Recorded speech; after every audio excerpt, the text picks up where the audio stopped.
đây. Múa, sổ sữa. 1, 2, 3.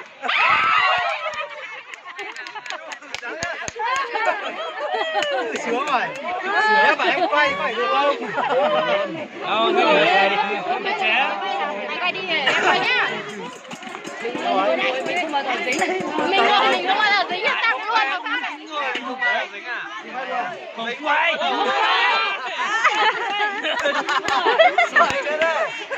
Thế mà.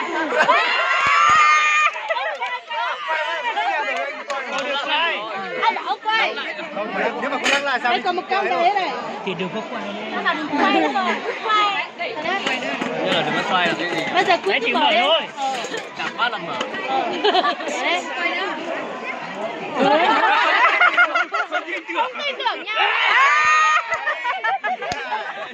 Cái này là nó nghiêng về cái này nhiều hơn đây này. Hai anh kia đấy. Bạn cứ làm bằng ra đây sao được quay về đây. Cái làm gì sân của mình chơi của mình nó đừng Đúng rồi. Đúng rồi. Sân của mình có chạy nó thì nó làm gì? Đâu nếu mà nó úp xuống cả hai thằng gỗ. Nó úp xuống để hai thằng nhá. Bởi nó úp.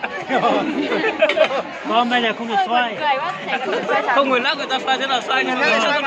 Ông chính này quay đẹp lắm này, quay về mình lắm này. Không phải là chúng là chị ơi, chị ơi. Nó cũng như này. Có vẻ như sao Mấy cháu mốt là là hai người đấy. Đúng ra nó phải vào khe này này. lên khe là để hai người không? Thế phải lên một cái que vào đây. Thôi. Đo. Mang cái làm nó mới chùa. Lấy cái xe. Đầu gà nhá. Đầu gà làm cho tôi đuổi búa rồi chứ nhỉ. Khi nào nó dám à? Chơi đi. Bravo. 1, 2, 3. Bạn này chưa tới.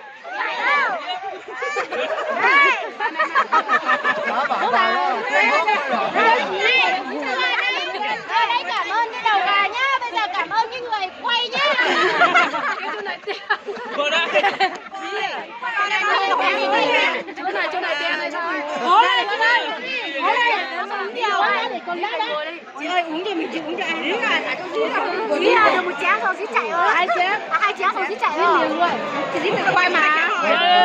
Như thế chị đi như thế nó chưa đi đâu. Kệ đâu.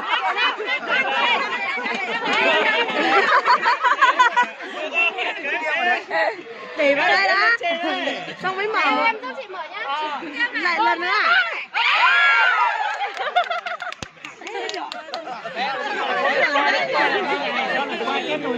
Thế sao nhá? Anh phải quay đi mọi người ơi. Em xin đấy này. Anh ngồi đây đi. Anh ngồi đi. Mình đi xoay lên xe. Mua tốt. Anh đang nổ. Anh ngồi đây đi, mình đi rồi nhá. Thôi